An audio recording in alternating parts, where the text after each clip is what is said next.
வணக்கம். உங்க எல்லாருக்கும் தெரியும் இட்லி கடை கேம் வந்து ஒரு கம்யூனிட்டி ப்ராஜெக்ட்னு சொல்லிட்டு. ஸோ அது எப்படி பண்ணுறதுன்ற ஸ்டெப் பை ஸ்டெப் வந்து உங்களுக்கு வந்து டாக்குமெண்ட் பண்ணி நான் போஸ்ட் பண்ணுறேன்னு சொல்லியிருந்தேன். ஸோ அதோட ஸ்டெப் 0th வீடியோ தான் இது. இது ஏன் ஸ்டெப் 0ன்னு சொல்கிறேன்னா வந்து அந்த கேம் பண்ணுறதுக்கு முன்னாடி உங்களுக்கு சில பேசிக்கான நாலேஜ் தேவை. இந்த கேமை நீங்கள் டெவலப் பண்ணணும்னா ஸோ அதோட பேசிக் நாலேஜுக்கான ஃபஸ்ட் வீடியோ தான் இது.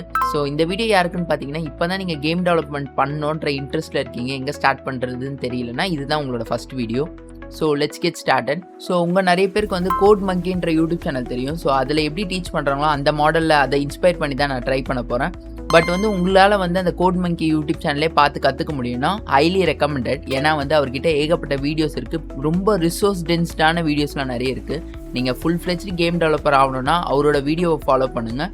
ஸோ மற்றபடி வந்து இந்த வீடியோ நான் எதுக்கு பண்ணுறேன், எல்லாமே அங்கே இருக்குது. பட் ஏன் இங்கே பண்ணுறேன்னா ஸோ நிறைய பேருக்கு நம்ம ஊரில் கேம் டெவலப்மெண்ட் பண்ணணுன்ற அந்த ஒரு இன்ட்ரெஸ்ட் இருக்கும். ஸோ அவங்களோட தாய்மொழியில் கற்றுக்கினா வந்து அவங்களால ஈஸியாக புரிஞ்சிக்க முடியுன்றதுக்காக தான் இந்த வீடியோ. Let's get started. இந்த வீடியோ ஃபாலோ பண்ணுறதுக்கு உங்களுக்கு என்ன தேவைன்னா வந்து யூனிட்டி ஆப் தேவை. இதை வந்து நீங்கள் க்ரோமில் போயிட்டு யூனிட்டி டவுன்லோட்னு போட்டிங்கன்னா அதில் வந்து யூனிட்டி ஆப் டவுன்லோட் பண்ணிடுங்க. அதுக்கப்புறம் அதை இன்ஸ்டால் பண்ணிட்டீங்கன்னா வந்து இந்த மாதிரி ஐக்கான் வந்துடும். ஃபஸ்ட்டு யூனிட்டி ஆப்பை ஓப்பன் பண்ணிக்கோங்க. நீங்கள் ஓப்பன் பண்ண உடனே சைன்இன் ஆப்ஷன் கேட்கும். நீங்கள் யூனிட்டியில் ஃபஸ்ட்டு சைன் அப் பண்ணிக்கோங்க.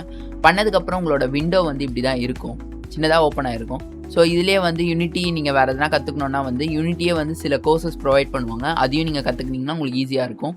உங்களுக்கு யூனிட்டிக்கு தேவையான சில ரிசோர்ஸஸ் இருக்கும். இங்கே லைசன்ஸ் வந்து நீங்கள் டேரெக்டாக சைன் அப் பண்ணிட்டீங்கனாலே ஆட்டோமேட்டிக்காக உங்களுக்கு பர்சனல் லைசன்ஸ் வந்துடும். ஸோ அதில் நீங்கள் எதுவும் பண்ணணும்னு அவசியம் இல்லை. இன்ஸ்டால்ஸ் இந்த இடத்துல வந்து பார்த்தீங்கன்னா நீங்கள் ஃப்ரெஷ்ஷாக வந்து யூனிட்டி ஆப் டவுன்லோட் பண்ணும்போது இந்த இடத்துல எதுவுமே இருக்காது.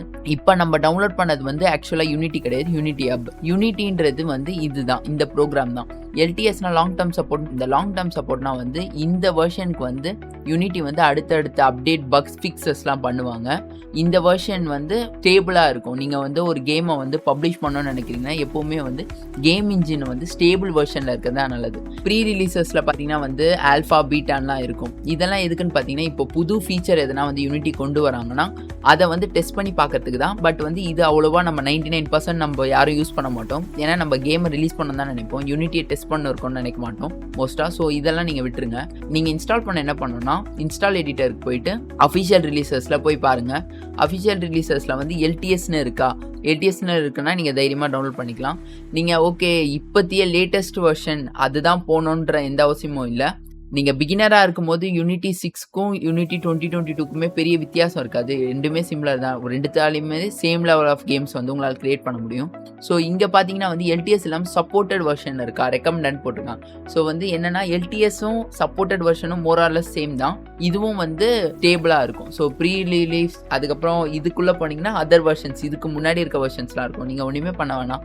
இங்கே போயிட்டு இன்ஸ்டால்னு கொடுத்தீங்கன்னா வந்து இப்போ விண்டோஸ் பில்டு எடுக்க போகிறீங்க அந்த மாதிரி விஷயம்னா நீங்கள் டிக் பண்ணிக்கலாம். இப்போ ஸ்டார்டிங் நீங்கள் கேம் பண்ணுறதுக்கு எதுவுமே டிக் பண்ணாமல் கூட நீங்கள் வந்து இன்ஸ்டால் கொடுத்துக்கலாம். இன்ஸ்டால் கொடுத்தீங்கன்னா வந்து இந்த இடத்துல டவுன்லோட் ஆக ஆரம்பிச்சிடும். ஒருவேளை மாடியூல் அங்கே ஆட் பண்ண முடியல, நீங்கள் மறந்துட்டீங்கன்னா ஆட் மாடியூல் கொடுத்து நீங்கள் திருப்பி கூட இதை வந்து இன்ஸ்டால் பண்ணிக்கலாம். எப்போனா நீங்கள் டவுன்லோட் பண்ணி யூனிட்டி வெர்ஷனில் வந்து ஆட் அப் பண்ணிக்கலாம். இப்போ வந்து நீங்கள் ஒரு யூனிட்டி வெர்ஷனை டவுன்லோட் பண்ணிட்டீங்க. இப்போ உங்களுக்கு வந்து இந்த மாதிரி தான் இருக்கும், இந்த ப்ராஜெக்ட்டும் இருக்காது. இப்போ நீங்கள் என்ன பண்ணணும்னா நியூ ப்ராஜெக்ட் கிளிக் கொடுத்துக்கோங்க. நீங்கள் நியூ ப்ராஜெக்ட் கிளிக் கொடுத்துட்டு அதுக்கப்புறம் வந்து எடிட்டர் வெர்ஷன் சூஸ் பண்ணுறங்க. அதுக்கப்புறம் என்ன பண்ணணும்னா இது வந்து எல்லா டெம்ப்ளேட்டும் இருக்கும். கோரில் பார்த்தீங்கன்னா உங்களோட ப்ராஜெக்டில் ரெண்டர் பைப்லைன் செட்டிங்கை தவிர வேறு எதுவுமே இருக்காது. ஸோ வந்து கிட்டத்தட்ட எம்டியாக இருக்கும். மற்ற டெம்ப்ளேட்ஸ் பார்த்தீங்கன்னா வந்து ஒரு கேமுக்கு ஏற்ற மாதிரி வந்து டெம்ப்ளேட்ஸ் இங்கே கொடுத்துருப்பாங்க. உங்களுக்கு தேவைன்னா அதை யூஸ் பண்ணிக்கலாம். ஸ்க்ராட்ச்லேருந்து ஆரம்பிக்க வேணாம்னு நீங்கள் அதை யூஸ் பண்ணிக்கலாம். ஸோ நம்ம ஆனால் வந்து கோர் தான் யூஸ் பண்ண போகிறோம். கோர் வந்து நம்ம யூஆர்பி யூஸ் பண்ண போகிறோம். நீங்கள் கேட்கலாம் ஏன் எஸ்ஆர்பி இல்லைனா ஹெச்டிஆர்பிலாம் யூஸ் பண்ணலன்னு. ஹெச்டிஆர்பி பார்த்தீங்கன்னா வந்து டோட்டல் ஐஎன் கேம்ஸ்க்கு தான் யூஸ் பண்ண போகிறாங்க. இட்லி கடை கேம் பார்த்தீங்கன்னா வந்து ஒரு மல்டிப்ளேயர் மொபைல் கேமாக தான் இருக்க போகுது. ஸோ வந்து யூஆர்பி கரெக்டாக இருக்கும், ஏன்னா வந்து அது எல்லா டிவைஸ்க்குமே சப்போர்ட் பண்ணும்.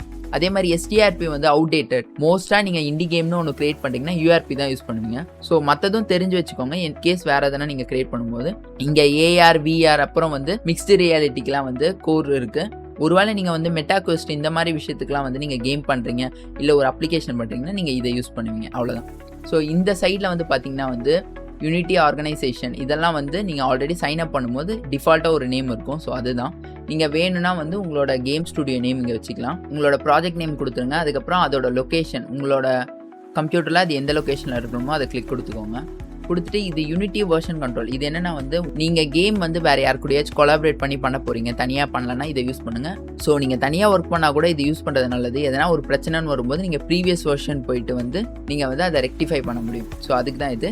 கிட்டப் யூஸ் பண்ணிக்கலாம், ஒன்றும் தப்பு இல்லை. நான் வந்து கிட்டப் யூஸ் பண்ண போறேன், ஸோ அதனால இதை கிளிக் பண்ணல. ஸோ கிரியேட்னு கொடுத்துட்டீங்கன்னா வந்து ஆட்டோமேட்டிக்கா யூனிட்டி பேக்கேஜஸ்லாம் இன்ஸ்டால் ஆகி உங்க ப்ராஜெக்ட் வந்து ஓப்பன் ஆயிடும். ப்ராஜெக்ட் ஓப்பன் பண்ண உடனே இந்த மாதிரி தான் இருக்கும் விண்டோ. ஸோ இதுல வந்து என்னென்ன முக்கியமான விஷயம்ன்றது ஃபர்ஸ்ட் பார்த்துலாம். மற்ற விஷயம்லாம் வந்து நம்ம கேம் பண்ண நம்ம கற்றுப்போம். ஸோ சீன் வியூக்குள்ளே தான் வந்து உங்களோட கேம் ஆப்ஜெக்ட்ஸ் எல்லாமே இருக்கும். நீங்கள் வந்து உங்களோட கேம் லெவல் சீன்ஸ் எல்லாத்தையுமே இங்கே தான் செட்டப் பண்ணுவீங்க. ஸோ அடுத்து பார்த்தீங்கன்னா வந்து கேம் வியூ இந்த இடத்துல பிளாங்காக இருக்குன்னு பார்ப்பீங்க. ஏன்னா கேம் வியூன்றது என்னன்னா வந்து இங்கே ஒரு கேமரா மாதிரி ஐக்கான் தெரியுதா, இந்த கேமரா என்ன ஆங்கிளில் பார்க்குதோ அதை தான் வந்து இந்த கேம் வியூவில் இருக்கும்.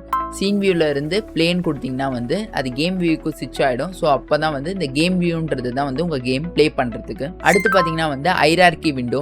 ஸோ ஹைரார்கி விண்டோக்குள்ளே தான் வந்து இந்த சீனுக்குள்ளே நீங்கள் என்னென்ன ஆப்ஜெக்ட்ஸை ப்ளேஸ் பண்ணுறீங்க, எந்தெந்த அசட்ஸ் இதுக்குள்ளே இருக்குதோ அது எல்லாமே இங்கே இருக்கும். இதை வந்து நீங்கள் ஆர்கனைஸ் பண்ணி வச்சுக்கலாம். இப்போ இந்த இடத்துல பார்த்தீங்கன்னா வந்து இன்ஸ்பெக்டர். ஸோ இப்போ நம்ம மெயின் கேமரா கிளிக் பண்ணியிருக்கிறதுனால இந்த மெயின் கேமராவில் இருக்க எல்லா காம்போனன்ட்ஸ் என்னென்ன இருக்குன்றத வந்து இங்கே இதில் தான் காட்டும். ஸோ இதில் தான் வந்து நீங்கள் எதனா காம்போனன்ட்ஸ் ஆட் பண்ணணும்னாலும் ஆட் பண்ணலாம். அதே மாதிரி வந்து எதனா சேஞ்ச் பண்ணணும், இப்போ பொசிஷன், ரொட்டேஷன், இந்த மாதிரி விஷயம் எல்லாமே சேஞ்ச் பண்ணிக்கலாம். ஸோ இந்த இன்ஸ்பெக்டரில் தான் வந்து நம்மளுக்கு தேவையான ஸ்கிரிப்ட்ஸ் எல்லாம் ஆட் பண்ணிப்போம். மற்ற விஷயம் எல்லாமே வந்து இந்த இன்ஸ்பெக்டருக்குள்ளே தான் இருக்கும். ஸோ இது பார்த்தீங்கன்னா வந்து ப்ராஜெக்ட் விண்டோ. ஸோ ப்ராஜெக்ட் விண்டோவில் தான் பார்த்தீங்கன்னா வந்து இந்த ப்ராஜெக்ட்டுக்கு தேவையான எல்லா அசட்ஸையும் வந்து நீங்கள் ட்ராக் அண்ட் ட்ராப் பண்ணி யூஸ் பண்ணிக்கலாம். இப்போ சீன்ஸ் ஃபோல்டருக்குள்ளே இருக்கும். இங்கே வந்து நம்ம ரைட் கிளிக் பண்ணி கிரியேட் சீன்ஸ். இப்போ பார்த்தோன்னா வந்து இந்த சீனுக்கு எதுனா ஒரு பேர் வைக்கலாம். சரி, டெஸ்ட்டுன்னு பேர் வைப்போம். இந்த டெஸ்ட்டுன்ற பேர். இப்போ வந்து இதை கிளிக் பண்ணோன்னா வந்து இந்த சீன் டெஸ்ட்டுன்ற சீன் ஓப்பன் ஆகிருக்கும். சாம்பிள் சீன் வேறு, டெஸ்ட்டுன்ற இன்னொரு சீன் வேறு. ஸோ இந்த மாதிரி கிரியேட் சீன்ஸ், இந்த மாதிரி எந்த விஷயமா இருந்தாலும் நீங்கள் கிரியேட் பண்ணிக்கலாம். இதுக்குள்ளே நீங்கள் ஃபோல்டர்ஸ் கிரியேட் பண்ணிக்கலாம், அதுக்குள்ளே இருக்க அசட்ஸ் கிரியேட் பண்ணிக்கலாம், எந்த அசட்ஸ்னாலும் வந்து நீங்கள் இம்போர்ட் பண்ணிக்கலாம். ஸோ இந்த விண்டோவை வந்து நீங்கள் வேறு மாதிரி கூட ஆர்கனைஸ் பண்ணிக்கலாம். இது வந்து 1 காலம் வியூ, அதுக்கப்புறம் வந்து இது 2 காலம் வியூ. ஸோ உங்களுக்கு ப்ராஜெக்ட் ஃபோல்டர் இங்கே இருக்கணும்னு விருப்பம் இல்லைனா நீங்கள் இங்கே மாற்றிக்கலாம், இல்லை இங்கே கொண்டு வந்துக்கலாம். கன்சோல் என்னென்னா வந்து நீங்கள் ப்ளே கிளிக் பண்ணும்போது உங்களோட சீன் ப்ளே ஆகும்போது அதில் இருக்க ஸ்கிரிப்ட்ஸ்லாம் ஒர்க் ஆகுமா, அது ஒர்க் ஆகும்போது அதில் இருக்க இன்ஃபர்மேஷன்ஸ், அதுக்கப்புறம் எரர்லாம் வந்துச்சுன்னா அது இந்த இடத்துல தான் உங்களுக்கு சொல்லும். ஸோ அதை வச்சு தான் வந்து என்ன எரர்னு உங்களால் கால்குலேட் பண்ணி அதுக்கான சொல்யூஷனை வந்து யோசிக்க முடியும். ஸோ அதுக்கு தான் இந்த கன்சோல். இதுவும் முக்கியமான டேப். அடுத்து சீன் வியூவில் பார்த்தீங்கன்னா இந்த மாதிரி ஒன்று இருக்கும். இது வந்து பார்த்தீங்கன்னா வந்து டூல் பார். இதை நம்ம கரெக்டாக எக்ஸ்பிளைன் பண்ணோம்னா நம்மளுக்கு வந்து ஒரு கேம் ஆப்ஜெக்ட் தேவை. ஸோ இது எல்லாமே வந்து ஆக்சுவலாக பார்த்தீங்கன்னா ஒரு கேம் ஆப்ஜெக்ட் தான். என்னன்னா யூனிட்டியை பொறுத்த வரைக்கும் எந்த அசெட் வந்து நீங்கள் சீனுக்குள்ளே வச்சிருக்கீங்களோ அது வந்து கேம் ஆப்ஜெக்ட் தான் சொல்லுவாங்க. கேம் ஆப்ஜெக்ட்னா ஒரு சிம்பிளான விஷயம் தான். யூனிட்டிக்குள்ளே ஒரு சீனில் இருக்க எல்லா ஆப்ஜெக்ட்டுமே கேம் ஆப்ஜெக்ட் தான். அந்த ஆப்ஜெக்ட் நீங்கள் என்ன பண்ணணும்னு நினைக்கிறீங்களோ ஒரு ஸ்கிரிப்ட் கொடுத்து நீங்கள் பண்ண வைக்கலாம். ஸோ அதுதான் கேம் ஆப்ஜெக்ட். ஸோ இந்த இடத்துல போயிட்டு நம்ம ரைட் கிளிக் பண்ணி 3D ஒரு கியூபை கிளிக் கொடுத்துக்கலாம். நமக்கு வந்து சீனில் வந்து ஒரு கியூப் வந்துருச்சு. ஸோ கேம் வியூவில் பார்ப்போம். கேம் வியூவில் இந்த மாதிரி இருக்குது அந்த கியூப். ஸோ இப்போ நம்ம இந்த டூல்ஸ் பற்றி பார்ப்போம். இந்த டூலோட பேர் வந்து ஆண்ட் டூல். இந்த டூல் என்ன பண்ணுன்னா ஆண்ட்ன்ற மாதிரி இதை வந்து என்ன பண்ணுன்னா இந்த சீனை வந்து அப்படியே பிடிச்சி நவுத்தும். ஸோ இந்த டூல் வந்து இந்த விஷயத்தை தான் பண்ணும். ஸோ நீங்கள் ஒரு சீனில் இருக்கீங்க, நீங்கள் வந்து மூவ் பண்ணி வேறு இடத்த பார்க்கணுன்னா இது பண்ணும். மூவ் டூல், நீங்கள் கிளிக் பண்ணுற ஆப்ஜெக்டை வந்து மூவ் பண்ணிக்கலாம், அதுதான் இந்த டூல் பண்ணும். X axis, Y axis, Z ஆக்சிஸில் வந்து நீங்கள் மூவ் பண்ணிக்கலாம், அவ்வளோதான். ரொட்டேட் டூல், இது அதில் பேரில் இருக்க மாதிரியே வந்து நம்ம கிளிக் பண்ணியிருக்க ஆப்ஜெக்ட் வந்து ரொட்டேட் பண்ணும். நீங்கள் இந்த இடத்துலையும் ரொட்டேட் பண்ணிக்கலாம், இல்லைனா வந்து நீங்கள் இதுலேயும் ரொட்டேட் பண்ணிக்கலாம். ஸோ அதெல்லாம் உங்கள் இஷ்டம் தான். ஸோ அடுத்து வந்து scale tool. So scale tool வந்து பார்த்தீங்கன்னா வந்து உங்களோட ஆப்ஜெக்டை வந்து பெருசோ இல்லை சின்னதோ இல்லை ஒரு டேரக்ஷனில் பெருசாகிறது இந்த மாதிரி விஷயத்தெல்லாம் பண்ணிக்கலாம். ஸோ அடுத்த டூல் வந்து ரெக் டூல். ஸோ ரெக் டூல் பார்த்தீங்கன்னா வந்து யூஐக்கு தான் யூஸ் பண்ணுவாங்க. இது எப்படின்னா ஒரு பாக்ஸ் மாதிரி இருக்கும். இது வந்து நம்ம பெருசோ சின்னதோ எல்லா டேரக்ஷன்லையும் மாற்றி பண்ணிக்கலாம், அவ்வளோதான். இது மோஸ்ட்டாக வந்து 2D ஸ்ப்ரைட்டுக்கு தான் வந்து கரெக்டாக இருக்கும். 3D ஆப்ஜெக்ட்டுக்கும் பண்ணலாம், பட் யாரும் யூஸ் பண்ண மாட்டாங்க. அடுத்த டூல் வந்து டிரான்ஸ்ஃபார்ம் டூல். இப்போ நம்ம தனித்தனியாக பார்த்த டூல் வந்து ஒன்றா கம்பைண்டாக இருக்கும். ஸோ இதை யூஸ் பண்ணி நீங்கள் வந்து ட்ரான்ஸ்ஃபார்ம் பண்ணிக்கலாம், இதை யூஸ் பண்ணி ரொட்டேட் பண்ணிக்கலாம், அப்புறம் ஸ்கேலும் பண்ண முடியும். ஸோ இந்த ஆப்ஜெக்ட்டில் வந்து டிஃபால்ட்டாக வந்து பாக்ஸ் கொலைடர் இருக்கிறதுனால இந்த டூல் வந்து தெரியுது. ஸோ இதை வந்து நம்ம ரிமூவ் பண்ணி பார்ப்போம். ரிமூவ் பண்ணோன்னா இந்த டூல் இல்லை. ஸோ பாக்ஸ் கொலைடர் ஆட் பண்ணி பார்த்தோன்னா இது என்னென்னா வந்து கேமில் ஏகப்பட்ட ஆப்ஜெக்ட்ஸ் இருக்கும். நீங்கள் ஒரு ஆப்ஜெக்டில் வந்து கொலைடர் வைக்காம விட்டிங்கன்னா வந்து அந்த ஆப்ஜெக்ட் வந்து மெர்ஜ் ஆகும், இல்லை வந்து அது மெர்ஜ் ஆகும் போது ட்ரிகர் எதனா ஆப்ஷன் செட் பண்ணியிருந்தீங்கனாலும் தெரியாது. அது எப்படின்னா கொலைடர்ன்றது ஒரு தடுப்பு மாதிரி. ஸோ இந்த ஆப்ஜெக்ட்டுக்கு வந்து பவுண்ட்ரிஸ் மாதிரி. ஸோ அதை வந்து செட் பண்ணுறது தான் இந்த டூல். ஸோ வந்து இந்த அளவுக்கு வந்து மெர்ஜ் ஆகலாம், இந்த இடத்துல வந்து மெர்ஜ் ஆகக்கூடாதுன்னு சொல்லிட்டு இதில் இருக்குது. ஸோ அதை கரெக்ட் பண்ணுறது தான் இந்த டூல். ஸோ இப்போதைக்கு நம்ம பார்த்தது என்னென்னா வந்து அப்சல்யூட்டான பேசிக்ஸ் தான் பார்த்துருக்கோம். அடுத்தடுத்த வீடியோவில் வந்து எப்படி ஒரு இட்லி கடை கேமை வந்து நம்ம கொஞ்சம் கொஞ்சமாக டெவலப் பண்ணுறோன்றதை கற்றுக்கலாம். அவ்வளோதான் இந்த வீடியோ காய்ஸ். Have fun. நன்றி.